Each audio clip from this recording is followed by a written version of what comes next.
Good evening and welcome to the forum at Harvard's Kennedy School of Government. I'm Bob Putnam.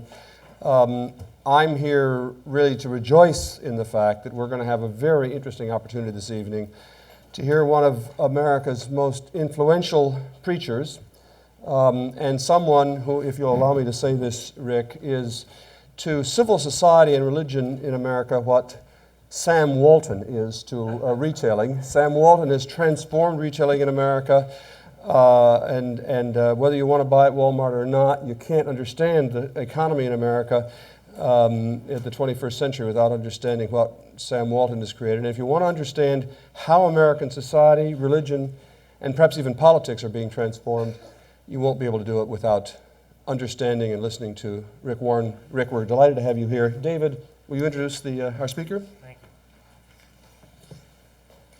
Thanks very much, Bob. And I do have one quick request for everybody before we get started, which is if you have a cell phone, could you turn it off or turn it to whatever.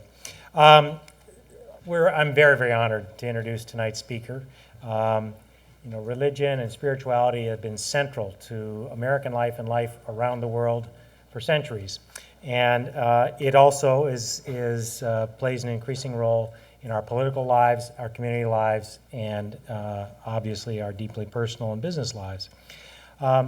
This is a moment when religion is poised to become, I think, a critical opportunity and a critical moment around the world. And our speaker tonight is someone who makes a great difference on this front. I would say that the Kennedy School has the current trend in religion has certainly not gone unnoticed.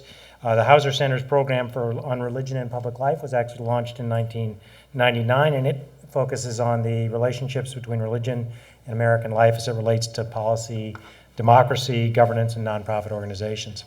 And indeed, we've got a recently published book called Taking Faith Seriously, edited by Mary Jo Bain, Brent Coffin, and Richard Higgins. Now, that said, this book will be lucky to sell 1/100,000th as many copies as our speaker today.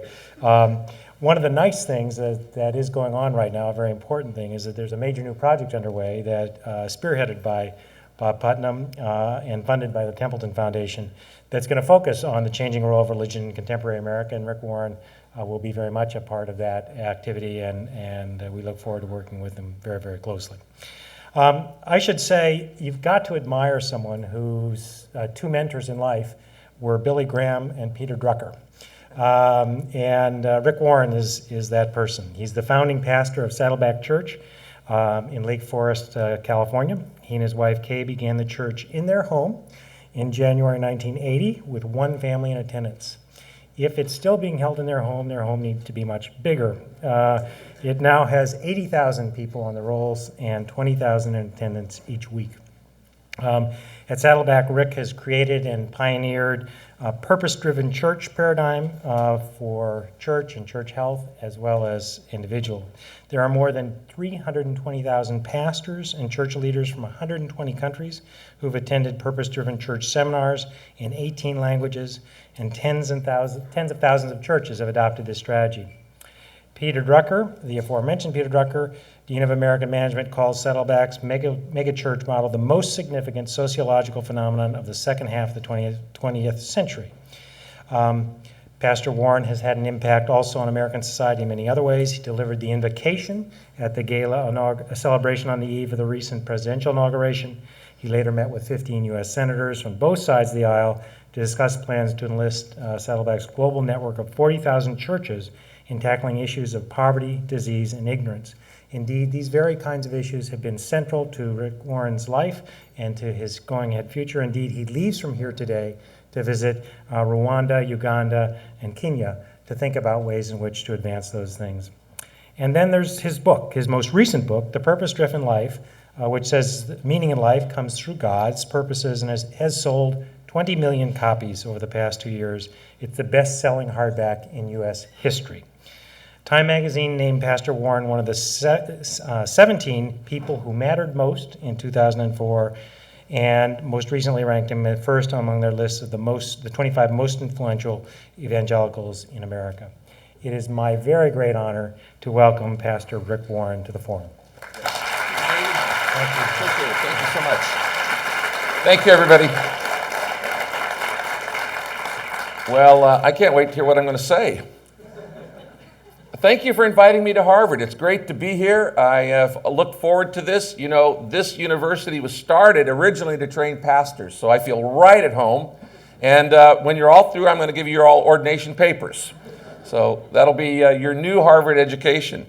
I've had a wonderful day today. I've spoken 4 or 5 times to different groups. Just came out of a Q&A that it was a wonderful time, and I really, really have had a great day. I am going to get ready to leave tomorrow I'm speaking to about 600 CEOs tomorrow morning, and then we fly off to Uganda and to Kenya and to Rwanda, where I'm meeting with the 3 different presidents on some what we call a peace plan to involve churches in issues like poverty and education and disease and things like that in third world countries. When I left California yesterday, I was in a pair of shorts and a tank top and flip-flops. None of you were dressed that way, I noticed. So that was a little bit of shock. When I left, but right before I left, I had to go get my shots for Africa for yellow fever, and I got 5 or 6 shots. And as I was leaving, I said, well, I'm going to Harvard. They said, well, do you have that vaccination? And I said, well, I'm not sure what it is. But I didn't get it. What I want to do is just talk to you a couple things, briefly mention a few things, and then open it up for questions, because I think that's far more effective. I will tell you that there is no question out of bounds. Nothing can shock me. I have had a lot of tougher audiences than this one, believe me. Each week I speak, as the dean said, we had 23,000 people in church Sunday. Now, in a city of 23,000 people, how many kooks are you going to have in that city? A number, probably, most likely. So we can have all kinds of fun things happen. What's going on in America? It's an amazing thing, and I'm not even sure that I know all that's going on, but I have found now in the last few years a deepening interest in spirituality, not a deepening interest in religion, big difference, but a deepening interest in spirituality. And I'm finding people having a very strong hunger for meeting. I mean, how do you explain this book, Purpose Driven Life, by a pastor? Okay, it's being the #1 best-selling book in the world for 2 years in a row, for 2003 and 2004. And it's selling about 1 million copies a month. How do you explain that? Well, I don't know. And nobody's more surprised than I am. But I do think that it is a symbol of a number of things that I see happening in our society. And as I've thought about this, I'm asked all the time, what do you think is the cause behind this? Why are people reading this book and what's happening? And I think, let me give you 5 or 6 things, and then we'll just open it up to question. I think, first of all, the speed of our culture. I hear it all the time. How do I slow things down? I hear it all the time. And of course, I live in Orange County. I have a church full of CEOs in Southern California. And their lives are very fast. They say, I wash and dash, and I talk on Sprint, and everything in my life is fast. I had fast food, and it's just very fast. So how do I slow it down? I may be going fast, but what direction am I going? And I think there's a question about that. Another thing is the complexity of life. Life's gotten very complex. I hear all the time, how do I simplify my life? How do I know what matters most and what really doesn't matter at all? I think we've got information overload taking place. This is nothing new to you. I think we are drowning in data and starving on meaning. I think people go, well, what does it all mean? I mean, that we have far more information than we could possibly process. It just bugs me that when I watch TV at the bottom, they have to have this other little line as if I'm bored with what's going on at the top. Just in case, and then they put 3 or 4 things up in the corner and multitasking in all of these different ways. And there's just too much information. But I think there's a deeper thing than that. And I think we're coming to the end of what I hope is the generation of meism. And that is, for the last 40 years, we've lived in a very narcissistic culture. Alan Wolf here on the front row has written about this. And I couldn't agree with him more, in that we have been in a society that has said, it's all about you. Every commercial, It's all about you. We deserve it all for you. We do it all for you, and everything like that. And every area of our culture has been influenced by this self-centeredness, including the church. It has creeped into every single area of our culture, where in fact we say, I've got to do what's best for me. And so really it's pretty bracing that when I wrote this book and it came out and the first line of the book is now pretty well known, it's not about you. Well, how do you explain a book that starts with it's not about you? It's like a slap in the face that says, well, maybe there is something more than just my needs, my interest. Earlier today, we were over at the law school, and I said, I think many of the problems in America come from our inability to delay gratification. Whether it's anything from the national debt to unwanted pregnancies, I could name you 100 different problems in our society that are caused by the inability to delay gratification. We want everything now, and we can't wait. And if I can't afford it, I'll just charge it. And we do that personally, we do it as a government, and we do it in so many areas. We charge things relationally, we charge things physically, we charge things spiritually that really we can't pay for yet. And that's caused a lot of problems. And of course, for the last 40 years in this self-centeredness, there's been this idea of, well, the solution is look within. It's kind of the trust the force, Luke. Go to Yoda and he says, look within. And many people would say, well, how do you know your purpose? Well, you look within. There's only one problem with that. It doesn't work. Somebody needs to just stand up and say, the emperor has no clothes on. If looking within showed me my purpose, every one of us would know our purpose because we've all looked within. Every single one of us have. And I looked within, found a lot of confusion, didn't understand. I didn't create me, so I can't tell me what my purpose is. Let me say that again. I didn't create me, so I can't tell myself what my purpose is. So if I were to hold up an invention, and that invention, you had never seen it before, and I said, what is the purpose of this invention? Well, you wouldn't know. You'd have no idea what it was. The only way you would know would either be talk to the inventor, the creator who made it, or B, read the owner's manual. I think the same is true in life. And fundamentally, when we started the 40 Days of Purpose campaign, when I wrote the book, Purpose-Driven Life, as a part of a spiritual growth emphasis for my own church, and then it began to be adopted by other churches, and then thousands, and then tens of thousands of churches, not just in America, but around the world. In fact, my wife recently met with President Arroyo of the Philippines, and she said, we want to be the first purpose-driven nation. She said, we have taken this book as a book for values and ethics, and we are requiring government leaders to read it, and they're teaching it in public schools.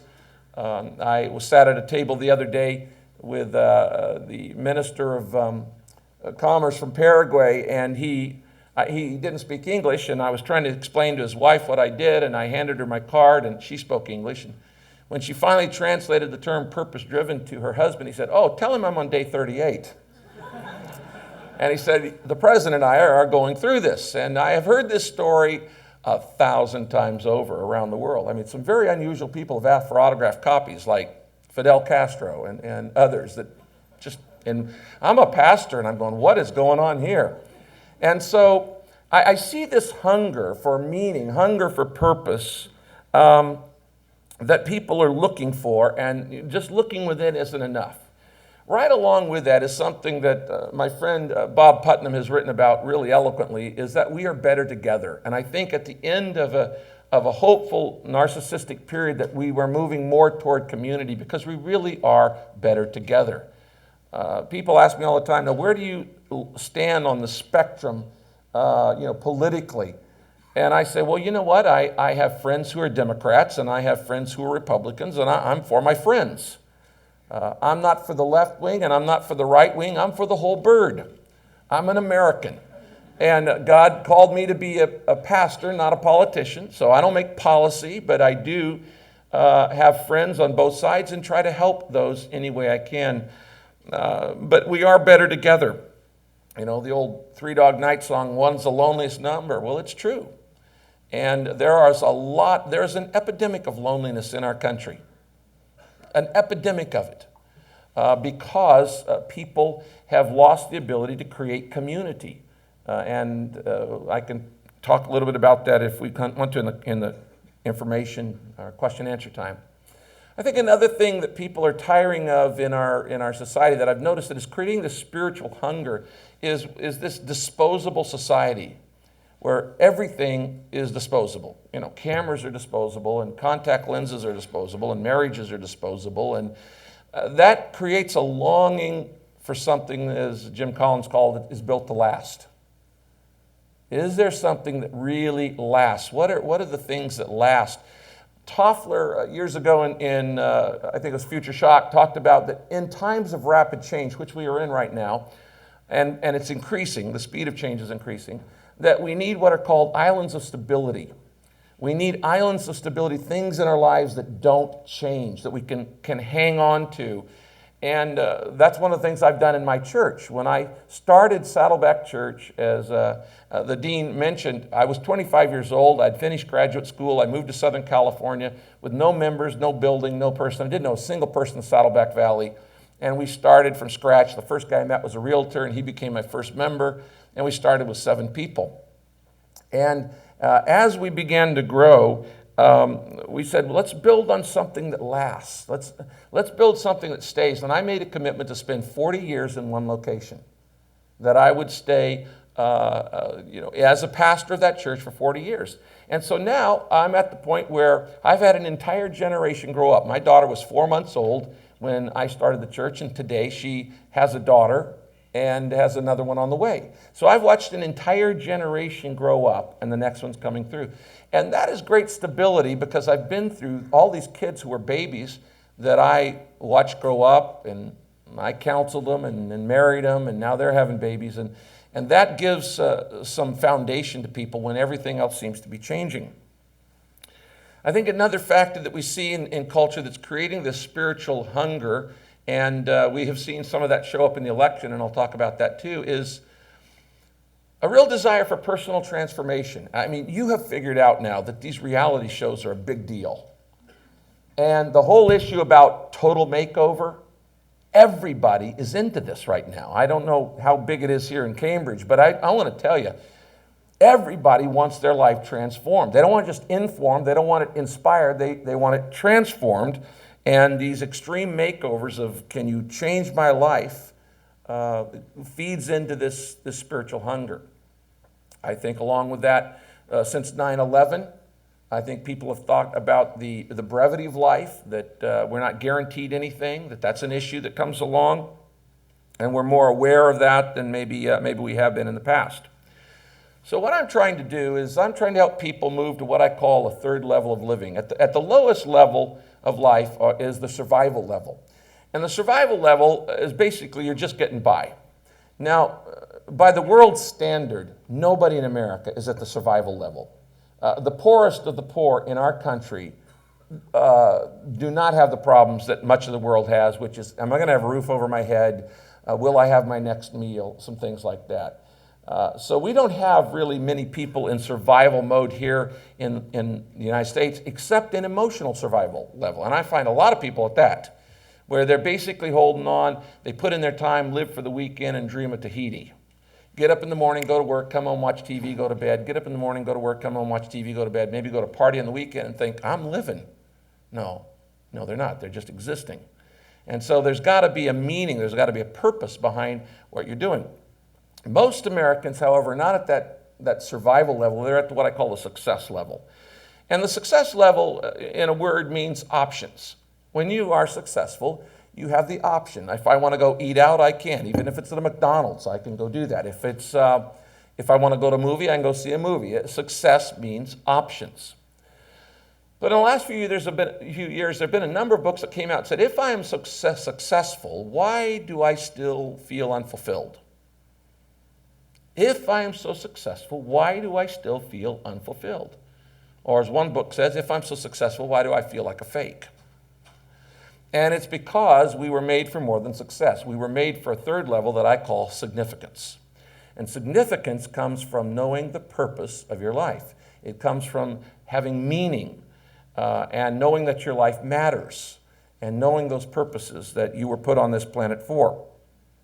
So that is the note that I tapped into, obviously, with this book. Now, last year, in 2004, there were three major surprises, at least to the media. They were surprising. The first surprise was the unbelievable success of the movie The Passion, which was roundly panned by everybody, and the media said, don't go see it, it's not going to work, and it became the third best-selling movie in history, $600 million intake. And that was an amazing surprise to most people. The second big surprise of 2004 was my book. How did a book by a pastor continue to be the best-selling book in the world for the second year in a row? And then the third one was the so-called, quote, values voter, which we can talk about that too, in the election. And a lot of that just kind of came out of left field. But it wasn't surprising to those of us who were in that, what David Brooks called, the other conversation going on in America. Right after the election, David Brooks came out with a column in the New York Times, and he said, you know, there are two conversations going on in America. And he said, I was in Berkeley, California, and I was promoting on a book tour, one of my books, and he said, I happened to ask in the bookstore, how many copies of Warren's Purpose-Driven Life have you sold? And they said they had not even heard of it. He said, how have you not heard of a book that's selling 1 million copies a month? And he said, it was right then I realized that there are two different conversations going on in America. And part of my goal is to help create a civil dialogue between those two conversations that are happening in America right now. Rather than having people vilify and caricature each other, there needs to be civility. And can we not talk about the issues? Can we not talk about even differing worldviews? Today, of course, as I mentioned in a previous class, the majority of people in America say, for instance, 96% say, I believe in God. Well over a third of America will be in a church service of some kind next weekend. About 100 to 120 million people will be in a church service. Now, let me put that in perspective. More people will go to a worship service of some kind, Jewish, Muslim, Christian, whatever, will go to some kind of worship on one weekend than go to every sporting event, professional sporting event in an entire year. More in one weekend in church than go to all the sporting events professionally in an entire year. And we have a daily sports page in the paper, but we don't have a daily religion page, and yet it has a far greater impact on our culture. Far, far greater impact on how people respond, how people act, how people vote, how people live, how people spend their money, and all of those different things. So what we've had is a polarization and the poles are getting not only further apart, they're getting more strident. And I blame, to a large degree, the media for this, that they have created shows that are essentially shouting matches. And there isn't really civil talk, civil dialogue, what you would expect in a pluralistic America, but there's just you're this and you're this, and I hate this gotcha journalism that, you take something out of context and both sides do it. They do it all the time. And everybody can see through it, but they still do it anyway. So the issue is, are we going to be able to have a dialogue? Interestingly enough, in the last history of our nation, there have been two great awakenings, one in the 17th century and one in the 18th century, and we're about 100 years overdue for the third one. Historically, both of those great awakenings were preceded by a time of polarization. So that gives me, as a pastor, some encouragement to think that maybe there is a returning to some spiritual values, and maybe the coarsening of society will take a turn, and some things like that. I don't think that the answer is political. I'll just be honest with you. I don't think it's political. I said once earlier today to one of the classes, you need to understand that politics is always downstream from culture. It is always downstream from culture, that culture in America is created by entertainment. And it is created by sports. How many young people have a politician as their hero? Almost none. How many young people have a sports star or an entertainer as their hero? Millions. Millions.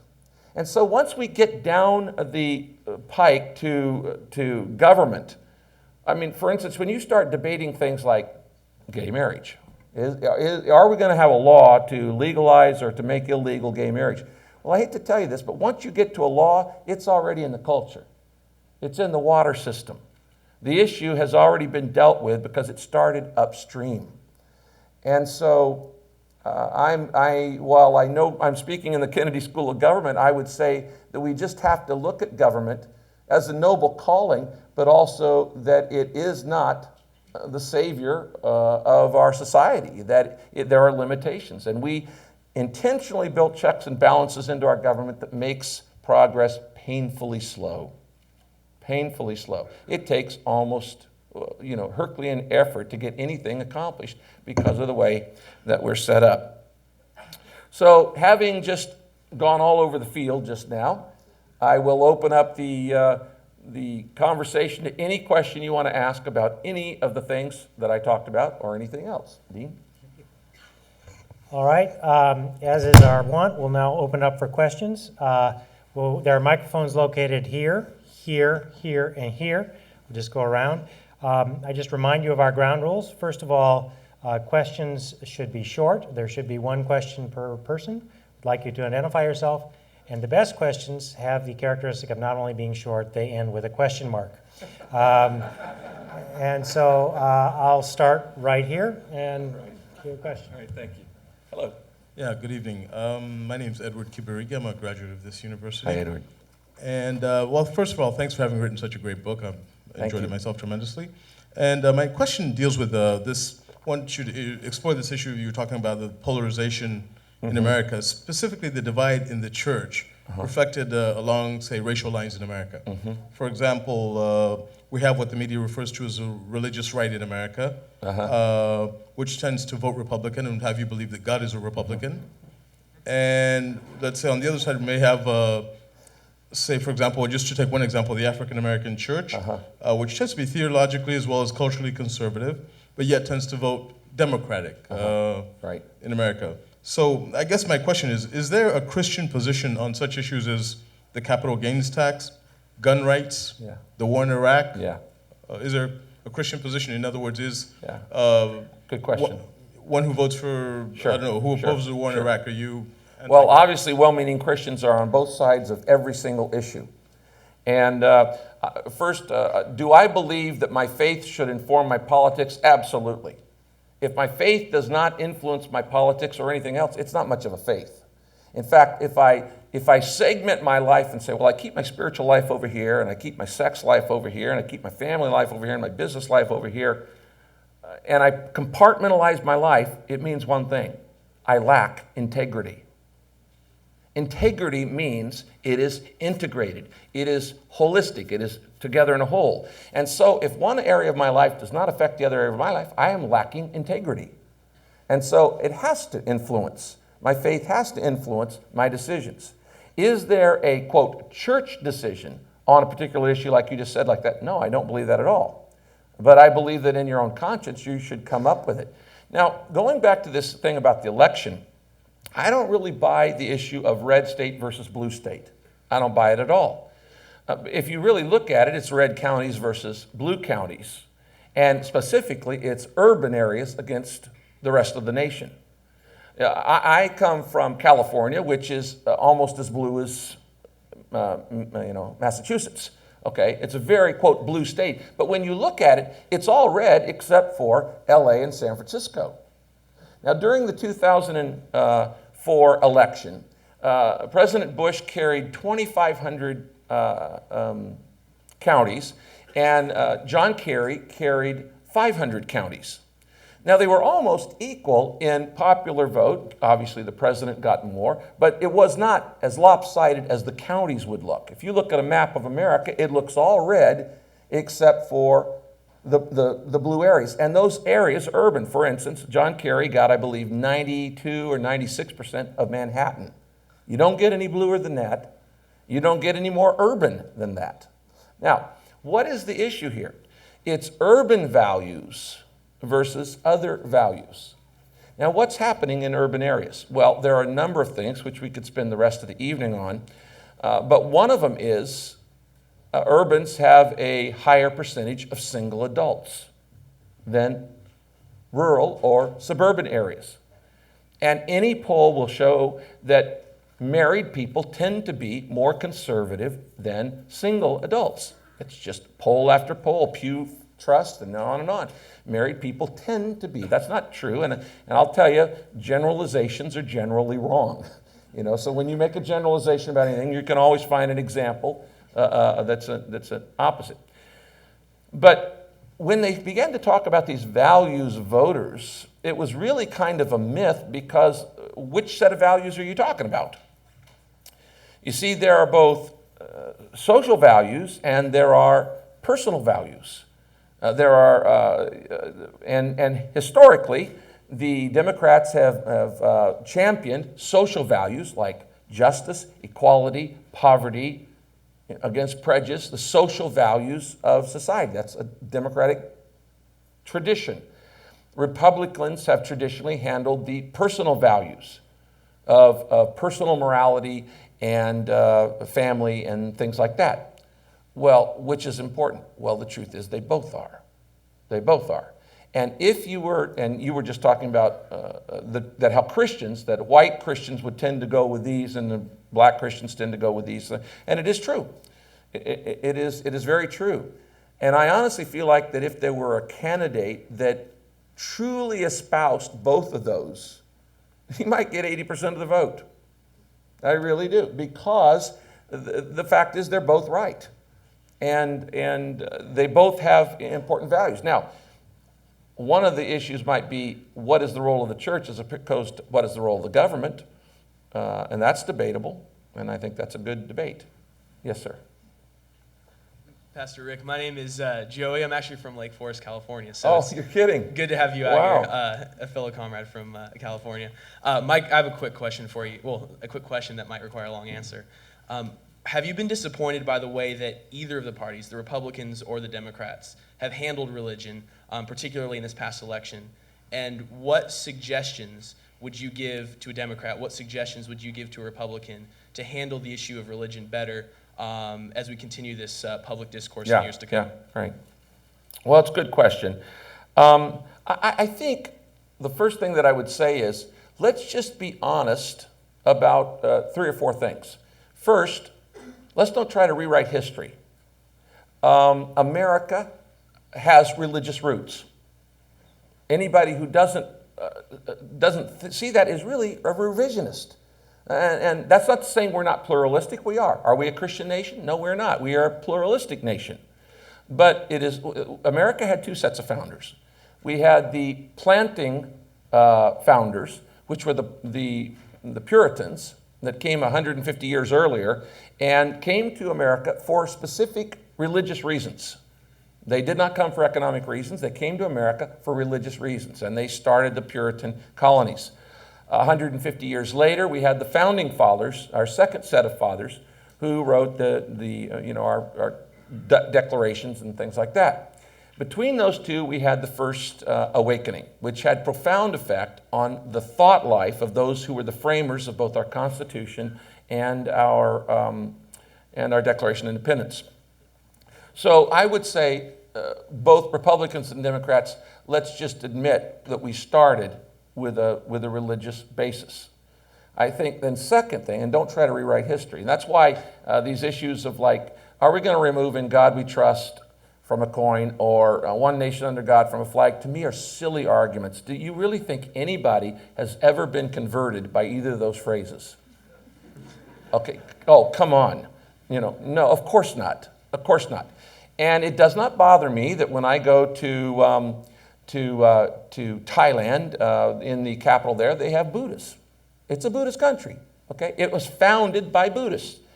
It does not bother me when I go, as long as I've got freedom to practice my own religion, I don't care. I'm not offended by that. If I go to Saudi Arabia and I see a crescent flag or I see a mosque at the Capitol. That doesn't offend me. As long as I have freedom to practice whatever I believe, fine. Let's just admit the history of it. And so these guys who would be revisionists would say, okay, let's go take the Ten Commandments out of the Supreme Court, where they are, and let's go take the statue of Moses out of the Library of Congress, where it is, and let's go take the biblical quotations out of the Capitol, where they are. It just is silly. So that's the first thing. Second thing I would say is realize that religious people are good citizens, and they're good for America. They're good personally, they're good socially, and they are good economically. First, they're good personally in that people of religious faith, whether they happen to be Christians or they happen to be Jewish or they happen to be Muslims or whatever they happen to be, tend to be responsible citizens. They tend to not get drunk as much. They tend to not be alcoholics. They tend to not take drugs. They tend to stay with their families. They tend to hold down a job. They tend to vote. These are things that we don't have to have a tax burden on because these people are responsible citizens. They're not the enemy. They're just part of our society. And then there's social benefits of religious people, and that is this. If tomorrow the government had to take over every social service that's being done by churches, it would be bankrupt by the end of the day. It would be bankrupt instantly, because of the billions of dollars that are given in free labor and free services by churches and synagogues and religious faith-based organizations and things like that to do everything from care for the sick to get alcoholics dry to prison ministries and on and on. The government could not afford all of the social services that the religious community provides. So it's good for government to have religion. And then third, it's good for it economically because they produce growth. They are, as I said, responsible citizens. There was an article in December in Business Week saying economists are discovering religion. And in that it said, they've realized that it's too big to not study, and so they're now economists of religious studies now. And I actually had a debate on this. I told this to a class earlier today in People's Hall in China. I have been invited twice. I've been to China many times, but I've done 2 state dinners in China, and they have been very gracious. They've given me carte blanche in the country. And one of the days I was actually debating the cabinet there in People's Hall. And I said, what you want is you want the economic success of the West without the underpinnings of it. And the underpinnings of the economic success are religious freedom and information freedom. And you cannot have one without the other. And so you've got to allow those freedoms. And so you can't hold back on things like the internet and hold back on religion and expect all the other stuff to happen. Because in my opinion, and again, I'm speaking my opinion, capitalism without the moral basis of the Judeo-Christian ethics is rampant greed. Because you have people who want to do, it's just, I want to make as much money as I can. And when you insert capitalism without the ethical basis, what you get is Russia today, where you have robber barons making a ton of money and the country in shambles. So I would say to both Republicans and Democrats, recognize our heritage, recognize that America is still a religious country. 96% of Americans say they believe in God. In fact, last year, Pew did a research and said that 80% of Americans say they want their president to have strong religious beliefs. Now, they didn't say what kind, they just said strong religious beliefs. 80% of Americans say, I'm not threatened by that. I'm not worried by that. I'd rather have somebody who had strong religious beliefs than somebody who didn't. And then that we are good citizens. That's what I'd tell them. You have a question up here? Hi, my name is Michelle Linehan. I'm a second-year graduate student here at the Kennedy School. Hi. Hi. Regarding polarization, you assign blame to the media, and I question whether responsibility lies with the media or the public. Because if the public truly wants more civil dialogue, why don't PBS and C-SPAN enjoy higher ratings? Well, it's certainly good television. Everybody loves a conflict. I mean, it's far more, tell me what's more interesting, C-SPAN and PBS, or, you know, Hannity and Combs and Crossfire. I mean, there's a little energy there, there's a little excitement there, and a lot of times there's passion, and that passion is interesting. I just think, can we figure out a way to be passionate without being mean to each other? I mean, we're all in the same boat. We're Americans. We do not have to agree on everything. We never have and never will. And you can't have unity without uniformity. I can't get everybody in my own family to agree on everything, much less get everybody in America to agree on everything. So I'm not worried about that. I'm just saying, can we have a more civil dialogue? And I do blame the media. I do blame us for accepting what's in the media. I see your point on that. And I just would pray for more civil spokesmen on either side. Yes. Hi, Chris Beck. I'm a student here. Hi. If you are successful at bringing about the civil dialogue, and if the result of that conversation is that abortions are legal and gay marriages are legal and assisted suicide is embraced, Yeah. will you be content, and would you continue to preach for or against those things, or would you just let the civil dialogue do it? Well, we do live in a democracy, and I support democracy even when I disagree with it. Okay, I do believe in that. One of the great heritages of America is we do protect the view of the minority. And you know, I would protect and die to protect those that I would disagree with and their right to disagree with me. I think that's just what being an American is all about. So just because I accept it as a law, does that mean I don't work to change the law? No, that's what being an American is. You see, it's interesting in the Bible, and this is often quoted by people, they say, well, the Bible says accept those in authority and don't rebel against those in authority. Well, I agree with that. You say, well, how does that work in America? Well, who's the authority in America? Not the president. The authority in America are the people. We're the authority. That's what a democracy is all about. And so in a democracy, I don't just have to accept what either President Clinton or President Bush established. We as a people are the authority in America. That's what we're all about. And so we have a right to change laws. And just because it's law doesn't mean it's right. Obviously, there have been laws that have been wrong. And so that's part of our citizenship. Right here. Yeah. Hi. Thank you, Reverend Warren. My name is Cal Shore. I'm Hi. a graduate student here. Thank you so much for coming here. Thanks. My question is, you said you didn't mind shying away from you didn't want to shy away from the controversy or even differing worldviews. Yeah. And you know, Immanuel Kant once said that we can measure the force of the Enlightenment and its impact upon people when you realize that today, if you walk in on somebody who is kneeling on the ground in prayer, they will be profoundly embarrassed. It's a new phenomena, at least maybe not in some parts of America, but I would say that it runs true to some degree at Harvard. Talk of God, talk of spirituality is seen as a little bit strange and not necessarily appropriate in a public space.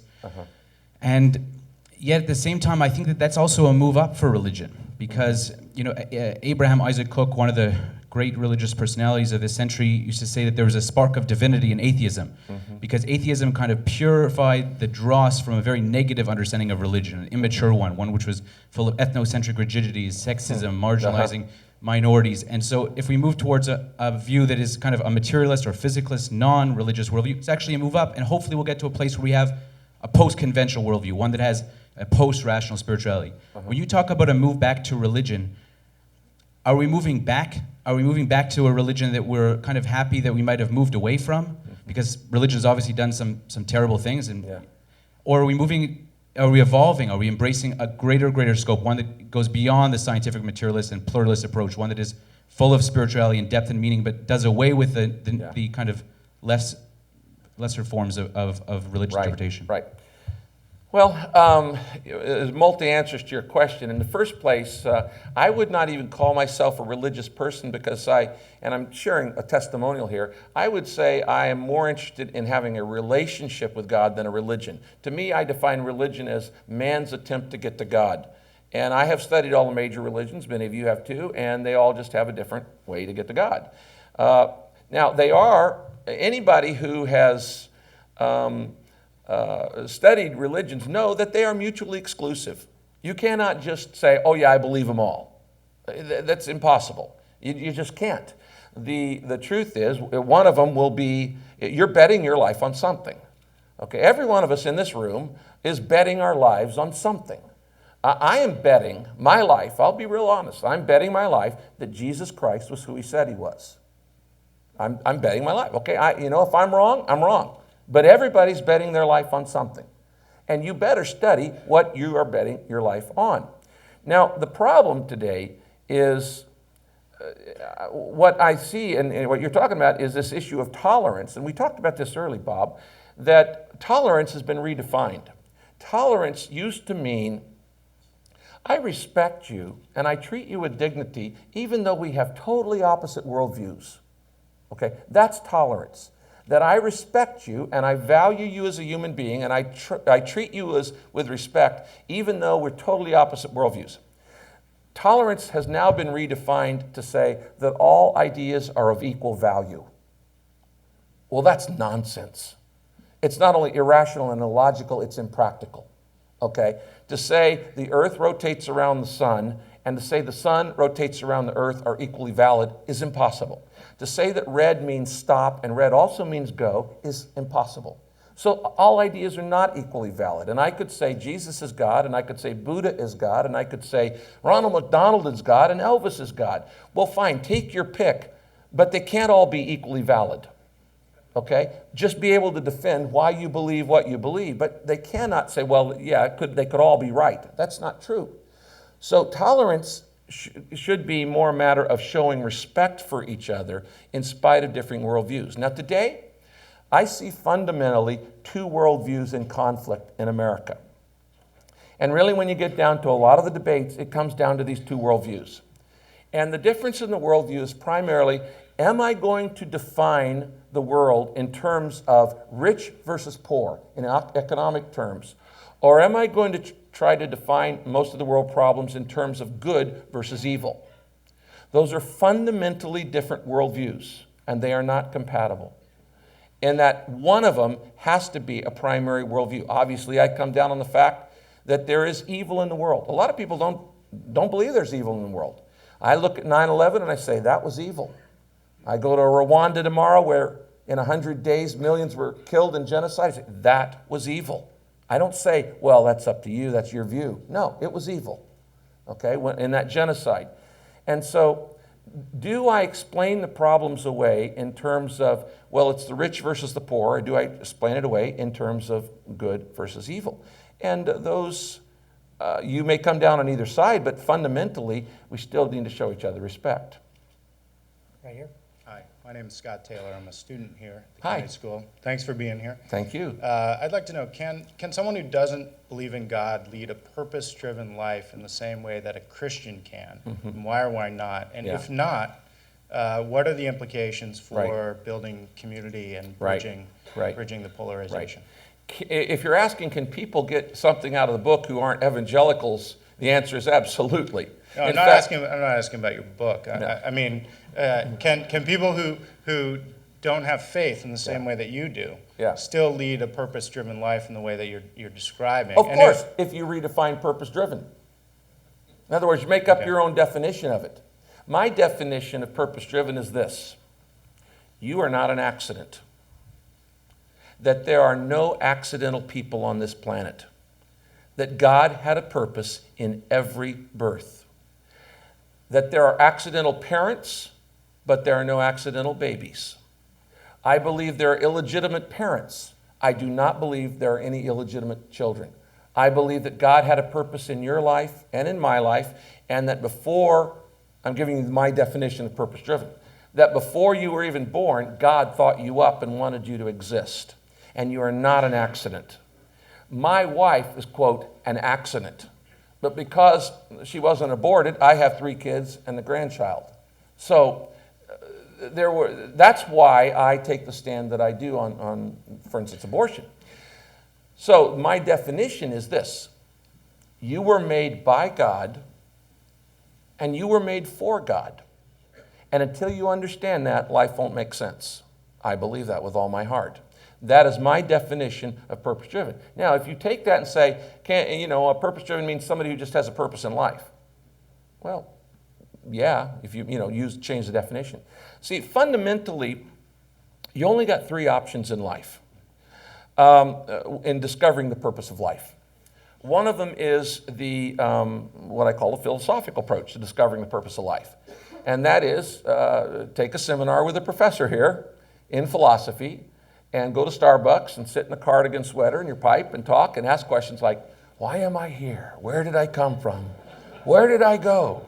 What is the meaning of life? What is it all about? Now, philosophy has its values. But the bottom line, when you get down to it, everybody's just guessing. My guess is as good as yours. Okay, it's speculation. Okay, because it's coming from speculation. Or then a second alternative is the mystical approach, which is the Oprah Winfrey, look within, and then you'll discover your purpose. And I obviously don't think that one works very well either. The third one to me is, as I said, ask the Creator. Okay, do I believe in a Creator? Obviously I believe in a Creator. Yes, I do. And I believe that He created us all for a purpose. And that purpose is, it's not about you, it's about God, and it's about all of us. So that would be my answer. Right up there. Yes. Hi, thank you very much for coming today. My question is, what strikes me during your talk today was the distinction you drew between people being very spiritual and the growing spirituality of America, but not necessarily a growing sense of religious connection. Right. And I was wondering why you thought that might be the case. In response to an earlier question, you talked about how religions are mutually exclusive. Right. And you have billions of people believe one Right. thing, billions believe another. Do you think people can't figure out, well, why am I right and billions are wrong? And, it's a great question. And what are the implications of what will happen going forward? I think the reason for that is a lot of things have been done in the name of God that I think both God and a lot of us would like to disavow. Okay, not everything done in the name of religion is the right thing. Not everything done in the name of God is the right thing. I mean, we are fallible. One of the fundamental laws of life is this: God is God and you're not. It's a good thing to remember, okay? Every time I forget that one, I get in trouble, okay? God is God and I'm not.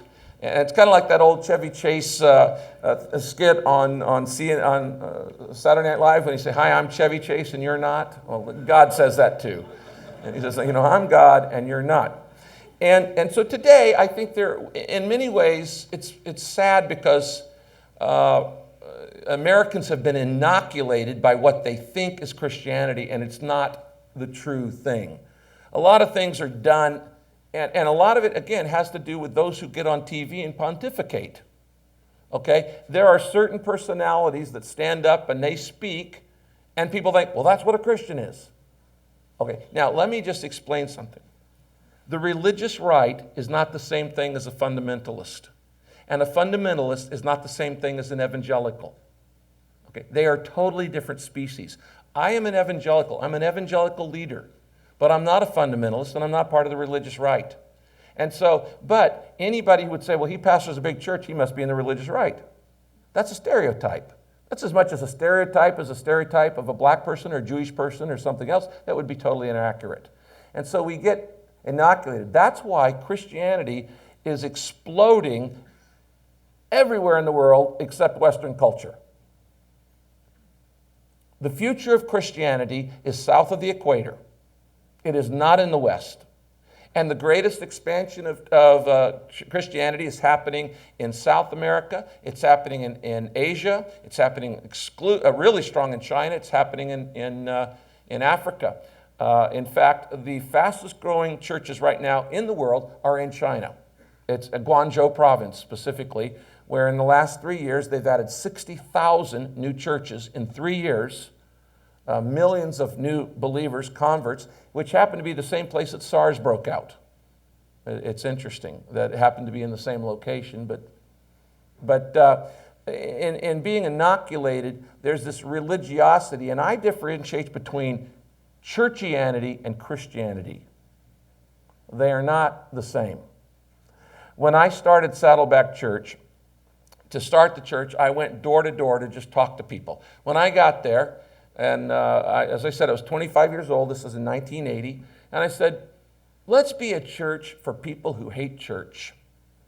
Okay? Let's be a church for people who wouldn't be caught dead in church. That's what I said I wanted to be. So I said, let's go out and talk to them. You know, it's a real easy way, just talk to people. So I went out, and for 12 weeks, I went door to door with a clipboard before I started Saddleback Church. And I asked a series of questions. And my first question was, are you an active member of any religious service or organization? If they said yes, I said, great, God bless you. And I went to the next home because, frankly, I'm not interested in the opinion of religious people. Okay? Jesus said, I didn't come for those who are well. I come for those who were looking for healing. And so when I would find somebody who said, well, I don't go to church anywhere, I said, fantastic, that's just great. You're just the kind of person I want to talk to. And I would say, I'm not here to convert you. I'm not here to pressure you. I'm not even here to invite you to my church. I'm not here to sell you anything. I just have an opinion poll. There's 4 or 5 questions and take about a couple minutes. And so I went through this series, and I would ask, first question was, why do you think most people don't attend church? And I just listened. Now, I could have said, why don't you go to church? And I'd say, it's none of your business. You know, that's a pretty offensive question. None of your business why I don't go to church. But, you know, you say, why do you think most people don't attend church? And 9 times out of 10, they're going to give you their reason anyway. Okay. Well, you know, and it's interesting. Then I would ask, if you were to, I know you don't go to church, but if you were to go to a church, what kind of things would you look for? And I discovered real quickly what the typical unchurched American was looking for was not what the typical church was offering. I didn't have a single person say, man, I'm looking for organ music. Not one person. Man, I'm looking for some shiny choir robes. Whoa, that'd be really cool. You know? Not one. So I just wrote them all down. Then I said, what advice would you give to me as the pastor of a new church who really wants to be a benefit to the community? And I just listened. You see, the church is the only organization in the world that exists for the non-members, as Jesus defines it. It exists for the non-members, for their benefit. And so I would listen to them, and then I just said, what advice would you give me? And I wrote it all down. And I listened. And I discovered the 4 biggest reasons in Southern California why people said they didn't go to church. Here were the reasons. Number 1, they said, members are unfriendly to visitors. When I go, it says, I feel like it's a clique. You know, they know the jibe and I don't. They know when to stand, when to sit, when to kneel. They got the lingo down. I don't know. I feel like it's an in crowd and I'm on the out. Number 2, they said sermons are boring and don't relate to my life. I thought, okay, I got to say something on Sunday that helps people Monday morning. Okay? And then 3rd, they said the church is more interested in your money than you as a person. And I thought, okay, you know what we do in our church? We say, if you're a visitor here today, it is the policy of our church to ask you to not give. Do that every week. Tell them it's not our policy. You may not give. This is only for those who consider this their church home. Why? We want you to get something. And then the 4th in our area happened to be young couples, and they said, we want quality child care for our children when we go to church. Now, when I wrote those things down, it was interesting to me. None of the reasons why people said they didn't go to church were theological. They were all sociological. In fact, I never had anybody, I didn't have one person tell me I don't believe in God. What they said was, I just don't like church. And I said, well, you know what? I wouldn't go either if it were like that. You know? It's like when somebody tells me, I don't believe in God. Well, I said, well, tell me what you don't believe in, because maybe I don't either. You know? And they said, well, I don't believe in a God who would do this and this. Well, I don't either. You know? And so, you know, I'm not going to defend some caricature that they've got in their mind. But in listening to those things, I realized that the hang-ups a lot of times were sociological. A lot of people say, I don't have a problem with Jesus. I just don't like church. And they got burned by some circumstance or situation in the past and things like that. So we're trying, in the last 20 years, I have trained over 250,000 pastors around the world. And I'm trying to help train them in a new generation of church, which is that the message is historic Christianity. It's just shared in a way that makes sense to people in the 21st century.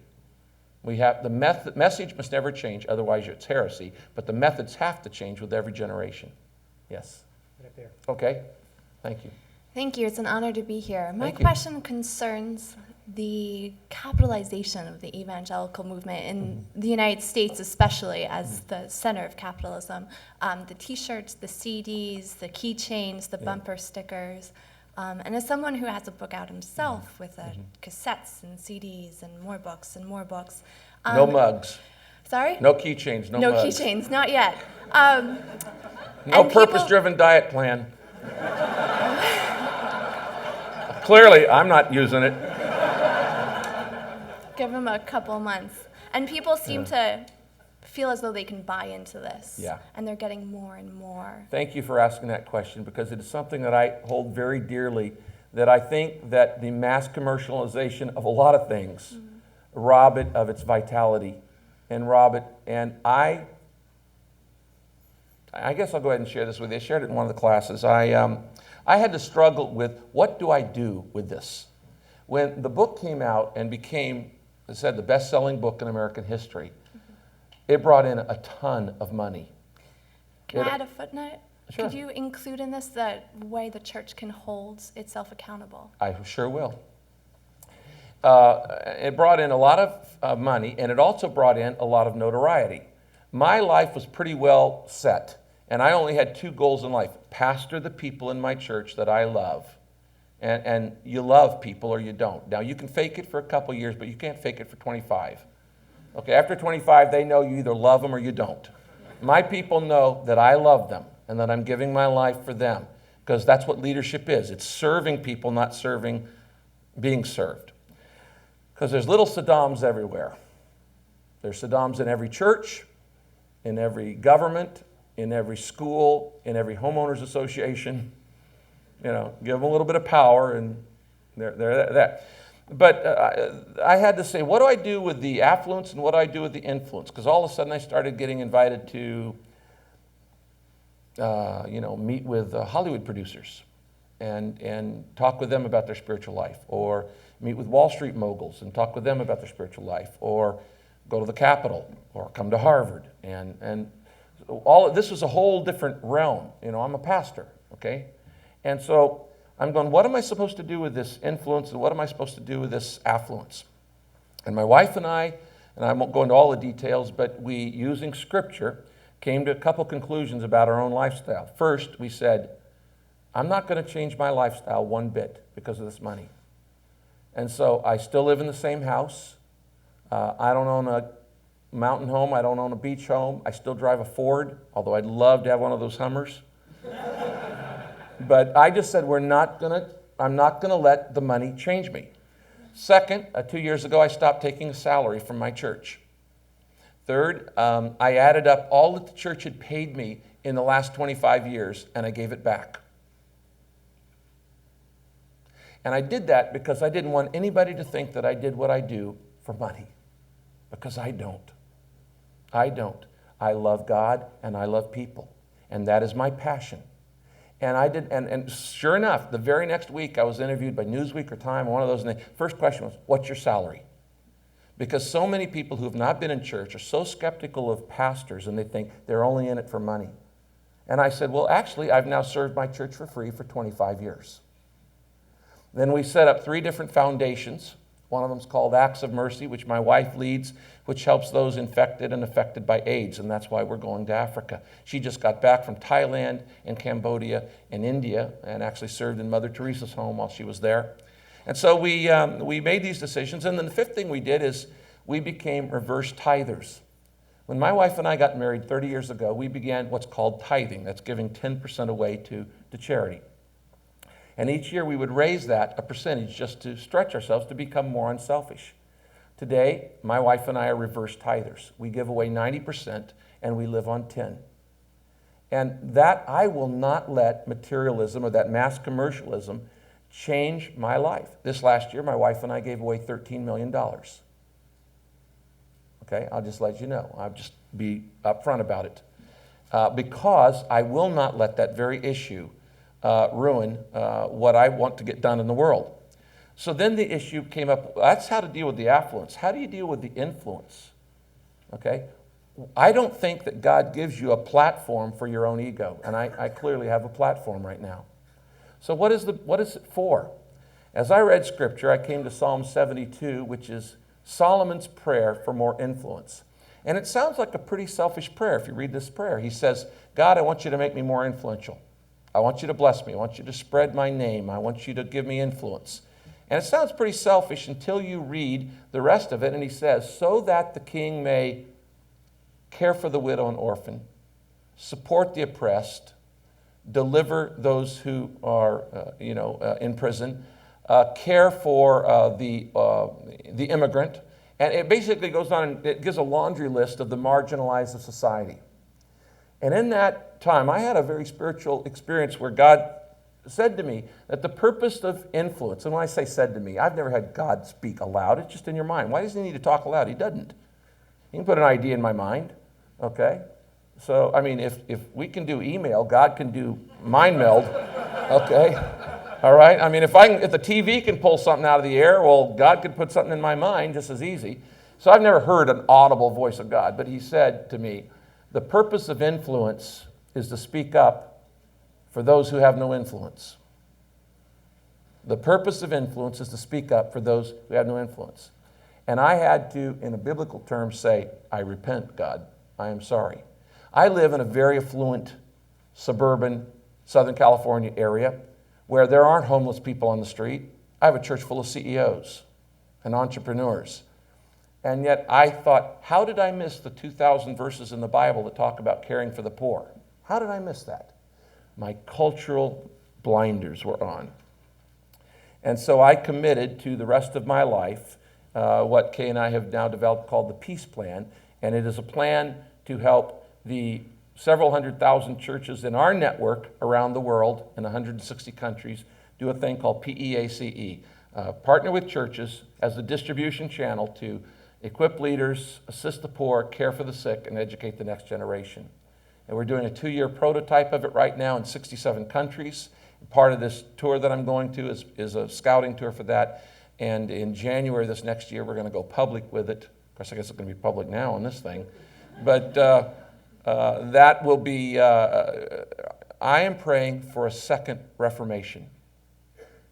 500 years ago, we had the first Reformation of Christianity. And that first Reformation of Christianity was a reformation of a belief. And they basically said, let's get back to what, not traditions and rituals and rules, but all the things we've added on in the last 1,000 years. Let's get back to, what does the Bible say? Today, we need a reformation of behavior. And that is, we must do what we say we believe. The problem today in our society is the disconnect, not just with Christians, but with everybody, between what we say we believe and how we behave, between our convictions and our character, between our creeds and our deeds. And so, if we can bring some congruence back to this, I think we could have a spiritual awakening that would take America into a third generation. You know, I have a view of history that Western culture moves west. And when you think about it, I mean, the cradle of civilization, Western civilization starts in the Bible lands, and then it moves to the great empire of west to Egypt. And then it moves from Egypt further west to the Greek Empire, and it moves from the Greek Empire further west to the Roman Empire, and it moves from the Roman Empire further west to the age of Charlemagne and all of those eras. And then from there it moves west to England, and there were the English centuries, and then it moved west and skipped across the Atlantic, and all of a sudden we've had the American century, or centuries. And I do believe that if we do not return to some basic spiritual roots, I believe that the civilization of God's going to say, okay, your time has been on this, and it's going to hop across the globe. And I do believe the future inevitably is China and India and the Asian tigers of Japan and the Philippines and things like that. My job is not to save America. My job is to save Americans. One life at a time. Yes? This is going to be the last question. Wow, that went fast. You know, when you're pontificating, time really goes by. Just like a lot of hot air can come out and you just go, wow, that went fast. Okay. My name's Jacob. I'm a sophomore at the college. Good to see you. this is taking it back to what you were talking about earlier, but you mentioned evangelicals and you mentioned your views on abortion. So, do you see any irony in being pro-life when it comes to unborn children? And at least as is the case of the Bush administration and the Republican Party, maybe you could say American evangelicals, not pro-life when it comes to 100,000 Iraqi civilians? So is there an irony 100,000 in... Iraqi civilians haven't died, have they? I'm sorry, not 100,000. Just there's been thousands of Iraqi civilians who have died. Let me reframe the question. Is there anything in the world worth dying for? Yes. Yes. There are some things in the world that are worth dying for. Absolutely. In fact, you're not ready to live until you know what's worth dying for. One of the things that I believe is worth dying for is the freedom of other people. And that I don't want to get into a big political debate on that, because I do know that well-meaning Christians, non-Christians, everything, have different views on Iraq and Afghanistan and everything else. But I would say that fundamentally there are some things that are worth dying for. So to compare abortion, which is, I don't know is it worth dying for? Is it worth taking a life for? Some people say yes. Say, yeah, my lifestyle is worth taking what I would consider to be the life of another. Now, again, today, we talked about this in one of the classes where Hillary Clinton has come out and taken a more moderate view, and somebody asked me, would you compromise? Are you kidding? I'll take a half a loaf any day. Okay? If I truly believe that no life is an accident, okay, then I'm going to try to save as many of those as I can. What if that means compromise? Well, so be it. Politics is the art of compromise. But there are issues that you can't compromise on, and that is, would I defend my wife and children? Sure. With my life? Yes. Can I follow up on that? It's fine with me, sure. I'm not sure that I'm communicating my question very well. Okay. So it seems to be that statistically amongst evangelicals in the United States, there's far and away support for the pro-life movement, and less far and away, but still significant support for the Bush administration and the war in Iraq. Well, let me say this. Don't ever, when I remember I said generalizations are generally wrong, and that is to take an entire, it would be for me to like to say, well, all Jews believe this. Well, they don't. Or for me to say all African American Christians believe this. Well, they don't. And even all evangelicals do not support the war in Iraq by any sense of the word. What I find about most evangelicals is they're not nearly as interested in politics as the media think they are. Most evangelicals believe, as I said earlier, that politics is downstream from culture, that in many ways it's relatively impotent in order to change society, that there is no law that can change a prejudiced man into an unprejudiced man. Nothing, no law will ever change somebody who's a bigot into a non-bigot. The only thing that can change his life is some kind of conversion experience.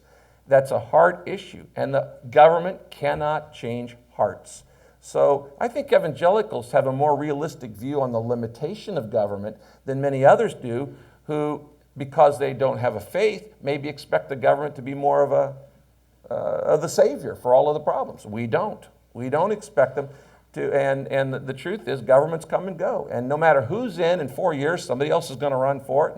And after that, there's a maximum of 8 years. So, that's why I started off by saying I've got friends on both sides. Yeah. Right. Thank you very much. Thank you.